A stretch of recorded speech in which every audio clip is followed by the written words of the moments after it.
Good morning student. आज हम half yearly written exam के बारे में कुछ रिवीजन की कुछ बातें हैं, उसके बारे में हम बात करेंगे कि आपका एग्ज़ाम का पैटर्न कैसा होगा। ठीक है, तो एग्ज़ाम पैटर्न में सबसे पहले आएंगे अपठित गद्यांश। तो अपठित गद्यांश जो होगा आपको अनसीन पैसेज इंग्लिश में बोलते हैं। तो उसमें आपको एक पैराग्राफ दिया जाएगा, उस पैराग्राफ को आपको क्या करना है, वहाँ पे जो क्वेश्चन रहेगा 1 लाइन का आंसर रहेगा, उस आंसर को आपको वहाँ पे संस्कृत में टाइप करना है। ये नहीं कि आपने उसे इंग्लिश में टाइप कर दिया। आजकल जो इंग्लिश का हिंदी में जो टाइपिंग चलता है वैसा भी आप बिल्कुल नहीं करेंगे। आपको संस्कृत में जैसा लिखा रहता है वैसी ही आपको टाइप करना है। ठीक है, ये हो गई पहली बात। दूसरी बात ये कि व्याकरण, अब यहाँ पे हम मार्क्स की बात करते हैं तो अपठित गद्यांश 5 मार्क्स का होगा। दूसरा है व्याकरण, ये 10 मार्क्स के होंगे। ठीक है, व्याकरण में मैंने आप लोग को ग्रामर में भी पढ़ाया है और आपके लेसन के बीच में भी एक्सरसाइज में बहुत कुछ ग्रामर है, तो आप उसे अच्छे से पढ़ेंगे। ठीक है, उसके 10 मार्क्स है। उसके बाद पत्र लेखन, पत्र लेखन मैंने लिखाया है।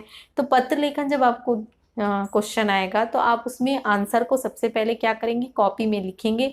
कॉपी में लिखने के बाद आप उसे पिक्चर क्लिक करके उस इमेज को वहाँ पर अपलोड करेंगे। इमेज अपलोड करते समय आप इस बात का बिल्कुल ध्यान देंगे कि जो फोटो आप ले रहे हैं वो बहुत क्लियर हो। ठीक है, पहली ये बात कि फोटो क्लियर होनी चाहिए। दूसरी ये बात कि आप अगर 2 पेज में आपका बना है तो दोनों पेज को एक साथ आप फोटो क्लिक नहीं करेंगे, आप अलग अलग पेज का फोटो क्लिक करके वहाँ पर अपलोड करेंगे। ये 2 बातें आप हमेशा याद रखेंगे। नेक्स्ट है निबंध या रचना। तो निबंध या रचना 5 मार्क्स का है। इसे भी पत्र लेखन के जैसे ही आपको कॉपी में लिखना है, फिर इमेज को अपलोड करना है। नेक्स्ट है पाठ्य पुस्तक। तो पाठ्य पुस्तक को जितना मैंने सिलेबस में दिया उस पाठ्य पुस्तक को आप अच्छे से पढ़ेंगे, उससे रिलेटेड 10 मार्क्स के क्वेश्चन आएंगे। अब है शब्द भंडार। शब्द भंडार में शब्दार्थ हो गए, विलोम शब्द हो गए, समानार्थी शब्द हो गए। ठीक है, तो ये सारी चीज़ें शब्द भंडार में आएंगी। तो आप इसे बिल्कुल अच्छे से पढ़ेंगे, ध्यान से पढ़ेंगे और इन जो बातें मैंने बताई हैं उसे आप बिल्कुल ध्यान देंगे। ये जो इस वीडियो के माध्यम से आपको एग्ज़ाम के पैटर्न के बारे में ही बताया गया है। दूसरी बात ये है कि आप जब 40 मार्क्स का एग्ज़ाम देंगे तो आपका व्यू स्कोर आपको 40 मार्क्स का नहीं दिखाएगा। तो इसमें हड़बड़ाने की बात नहीं कि आप बार बार, अक्सर बहुत सारे बच्चे फ़ोन करके बोलते हैं कि मैडम हम तो पूरे में पूरा दिए थे, अटेम्प्ट किए थे, बट हमारा नंबर नहीं आया। तो आप एक चीज़ को बिल्कुल ध्यान देंगे, ये कि जैसे आप ऑप्शनल क्वेश्चन होता है, इसके पहले आप लोगों ने गूगल फॉर्म में टेस्ट दिया है तो उसमें ऑप्शनल क्वेश्चन होता है। ऑप्शनल क्वेश्चन में क्या होता है, उसमें 1 वर्ड के ही आंसर उसमें रहते हैं।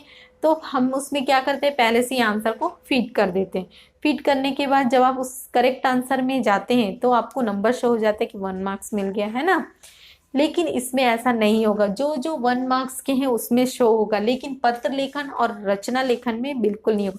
क्यों? क्योंकि इसमें आपको खुद से लिखना है। ठीक है, और अगर मैं उसमें आंसर फीड करती हूँ, ठीक है, तो अगर वो आंसर आपके आंसर से बिल्कुल भी मैच नहीं किया, ठीक है, मतलब मैं जो आंसर वहाँ टाइप करी और आपके आंसर से बिल्कुल भी मैच नहीं किया, तो वहाँ पे आपके 0 मार्क्स हो जाएंगे। तो इस कारण वहाँ पे मार्क्स एंट्री नहीं किया जाता है। तो आपको हड़बड़ाने की ज़रूरत नहीं, आपने जितने दिए हैं उन सबके मार्क्स देंगे। सिर्फ रचना और पत्र यानी 10 मार्क्स आपको शो नहीं होगा। तो वहाँ पे जब टीचर आपका चेक करेगी तब वहाँ पे आपके मार्क्स टीचर शो करेगी, यानी टीचर अलग से आपको सबके मार्क्स लिस्ट भेजेगी। तो इसमें हड़बड़ाने की बात नहीं है। अक्सर बच्चे ये चीज़ के लिए बहुत प्रॉब्लम क्रिएट करते हैं, तो आप लोग इस चीज़ पे बिल्कुल फोकस करेंगे।